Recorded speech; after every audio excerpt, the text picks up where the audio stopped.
Ready. નમસ્કાર દર્શક મિત્રો, હોટલાઇન ન્યૂઝમાં આપનું સ્વાગત છે. સુરત શહેરના પૂર્વ વિસ્તારના ધારાસભ્ય અરવિંદ રાણાએ સુરતના મેયરને પત્ર લખી અને જણાવ્યું છે કે સુરત શહેરના કોટ વિસ્તારની અંદરથી વસ્તી સતત હિજરત કરી રહી છે. લોકો કોટ વિસ્તારમાં પ્રાથમિક સુવિધા ન મળતી હોવાને કારણે અન્ય વિસ્તારોમાં, નવા વિસ્તારોમાં રહેવા જતા રહે છે. કોટ વિસ્તારની અનેક સમસ્યાઓ પૈકીની એક સમસ્યા એવી છે કે તેના રોડ રસ્તા બરાબર નથી, એવું અરવિંદ રાણાનું કહેવું છે.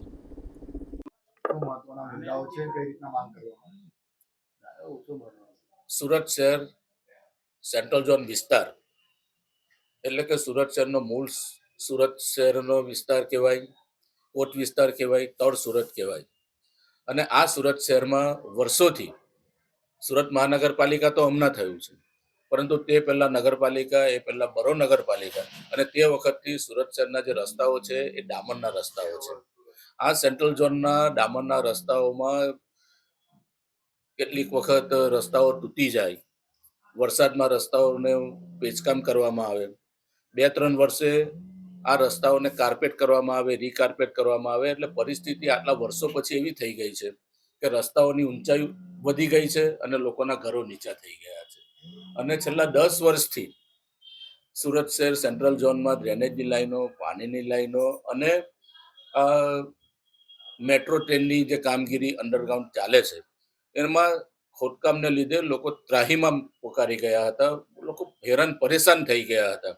અને એક સેન્ટ્રલ ઝોનમાં કહેવાલ પ્રમાણે લગભગ 20-25% લોકો પોતાના પરિવાર સાથે અન્ય ઝોનમાં રહેવા ચાલ્યા ગયા છે. ત્યારે લોકોની લાગણી અને માંગણીને ધ્યાનમાં લઈને આ સુરત શહેરના સેન્ટ્રલ ઝોનના તમામ રસ્તાઓ સીસી રોડ બનાવવામાં આવે, સિમેન્ટ કોન્ક્રીટના બનાવવામાં આવે એવી રજૂઆત હતી.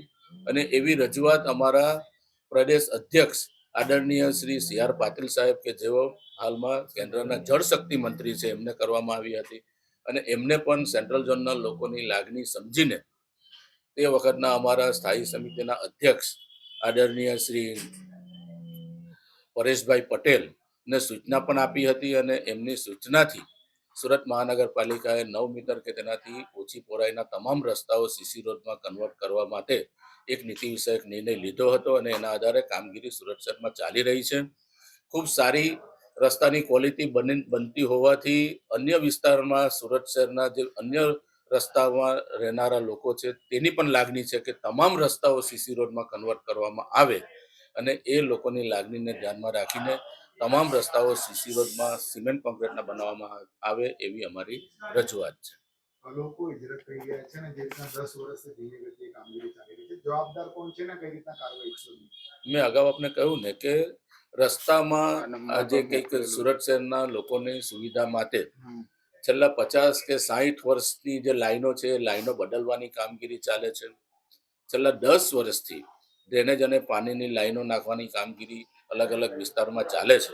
હવે જ્યારે આ કામગીરી પૂર્ણ થઈ છે ત્યારે આ તમામ રસ્તાઓને સીસી રોડમાં કન્વર્ટ કરવામાં આવે એવી લોકોની લાગણી છે. લાગણીને ધ્યાનમાં રાખીને ચૂંટાયેલા પ્રતિનિધિ તરીકે લોકોની જે લાગણી છે એ લાગણી સત્તાધીશો સુધી પહોંચાડવાની જ્યારે અમારી જવાબદારી છે, એ જવાબદારીના ભાગરૂપે અમે મેયર ખરેખર છેલ્લા 3 વર્ષથી મેટ્રોની કામગીરી અને એના પહેલા ડ્રેનેજ લાઇન અને પાણીની લાઇન નાખવાની કામગીરીને કારણે સમગ્ર કોટ વિસ્તારની અંદર સતત ખોદકામ ચાલતું રહ્યું છે. હાલમાં મેટ્રોને કારણે પરિસ્થિતિ ખૂબ વિકટ છે. રાજમાર્ગનું અસ્તિત્વ લગભગ રહ્યું નથી. હવે ભાગળથી લઈ અને ચોક બજાર સુધી, અથવા તો દિલ્હી ગેટથી ચોક બજાર સુધીનો માર્ગ આપણે જોઈએ, અથવા આ બાજુ ભાગળથી મજુરા ગેટ તરફનો DMK હોસ્પિટલવાળો જે માર્ગ છે એ પણ ખતમ થઈ ગયો છે. એમાં પણ ખોદકામ ઠેર ઠેર થઈ રહ્યા છે. સતત ખોદકામની વચ્ચે જીવતા લોકો અનેક સમસ્યાઓનો સામનો કરી રહ્યા છે. એમના ઘરમાં ભરાતી ધૂળથી માંડી અને ટ્રાફિક સમસ્યાથી માંડી અને પીક અવર્સમાં ચોકઅપમાં ફસાઈ જવા જેવી સમસ્યાઓ એ લોકો હાલમાં સામનો કરી રહ્યા છે. ત્યારે હવે અરવિંદ રાણાએ મહાનગરપાલિકામાં પત્ર લખી અને તમામ રોડ જે કોટ વિસ્તારના છે એને આરસીસીના કરવા માટેની ડિમાન્ડ કરી છે. ખરેખર કોટ વિસ્તારની ભૌગોલિક પરિસ્થિતિ એ રીતની થઈ ગઈ છે અત્યારે, સતત રોડ રસ્તા રીકાર્પેટ થવાને કારણે ઉબડખાબડ રોડ થઈ ગયા છે, રસ્તાઓ ઊંચા નીચા થઈ ગયા છે. એ પરિસ્થિતિની અંદર ત્યાં આરસીસી રોડ બની શકે એવી કોઈ સંભાવના જ નથી. બીજું કે અનેક અંડરગ્રાઉન્ડ લાઈનો અહીંયાથી પસાર થાય છે. આ કોટ વિસ્તારના જે રોડ છે એની અંદરથી પાણીની પાઇપલાઇન છે, ડ્રેનેજ લાઇન છે, અન્ય બીજી જે સુવિધાઓ છે, ગેસ લાઇન છે, એ બધી જ સુવિધાઓ, ઇલેક્ટ્રિસિટી પણ મોટા ભાગે કોટ વિસ્તારની અંદર અંડરગ્રાઉન્ડ છે. તો એ બધી જે સુવિધાઓ શહેરીજનોને મળે છે એમાં જો આરસીસી રોડ કરવામાં આવે તો શું પરિસ્થિતિ થાય?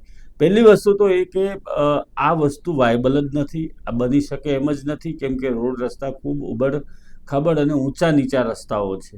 ચોટા બજારનો ભાગ જોવો તો એકદમ નીચાણમાં આવે છે, ગોલવાડ તરફનો ભાગ જોવો તો એ પણ નીચાણમાં આવે છે, જ્યારે એને પેરેલલ જે રોડ મેઇન રોડ પસાર થાય છે એ બધા ઊંચા છે.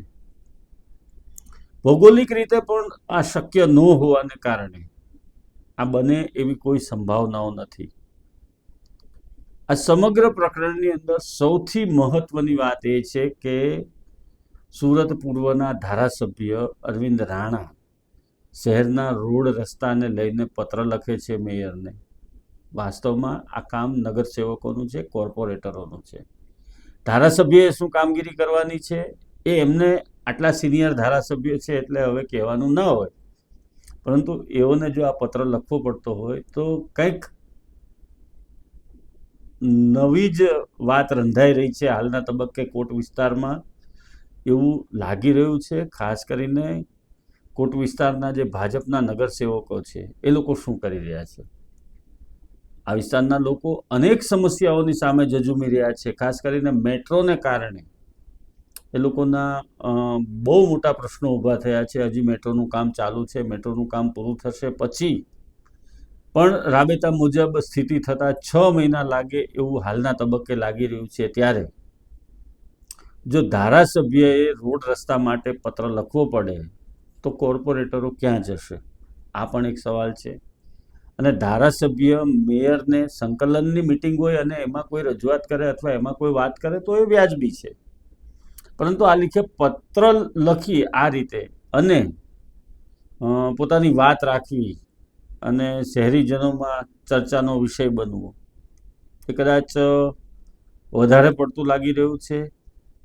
એક વાત ચોક્કસ છે કે સુરત શહેરના ધારાસભ્યો જો રોડ રસ્તાના પત્ર લખશે તો સુરત શહેરના જે અન્ય પ્રશ્નો છે એના વિશે ગાંધીનગરમાં કોણ બોલશે? શહેરમાં અનેક એવી સમસ્યાઓ છે. અરવિંદ રાણા કદાચ જે કોટ વિસ્તારમાંથી હિજરત થઈ રહી છે અને વિધર્મી લોકો સતત મિલકતો વસાવી રહ્યા છે, સતત અશાંત ધારાનો ભંગ થઈ રહ્યો છે કોઈના કોઈ કારણોસર, અધિકારીઓની સામે ચીપિયો ઉઠાવ્યો તેણે તો એ વાત યોગ્ય હતી. ભાઈ, અશાંત ધારાનું પાલન નથી થતું, કોઈને કોઈ રસ્તાઓ એવા શોધી કાઢવામાં આવે છે અધિકારીઓ સાથેની મિલીભગતમાં અને બધું સમૂહસૂત્રો પાર ઉતરી જાય છે અને પ્રોપર્ટી વિધર્મીઓના હાથમાં જતી રહે છે. એવો કદાચ પ્રશ્ન હોય અને એ પ્રશ્ન ઉઠાવે અને સંકલનમાં મૂકે, કલેક્ટરની સામે મૂકે તો વાત અલગ છે, પરંતુ રોડ રસ્તાનો પ્રશ્ન જો એક ધારાસભ્ય આ રીતે ઉઠાવે તો એ વ્યાજબી લાગતું નથી. ખાસ કરીને આ મામલે ભાજપના જે પ્રદેશના મોવડી મંડળ છે એમણે પણ વિચારવું જોઈએ, અથવા તો આ ધારાસભ્યોના બધાના ક્લાસ લો કે એમને કયા પ્રશ્નો રજૂ કરવાના છે ને કયા પ્રશ્નો ઉપર ધ્યાન આપવાનું છે. માત્ર ને માત્ર લખવા ખાતર પત્ર લખવો એ વ્યાજબી નથી.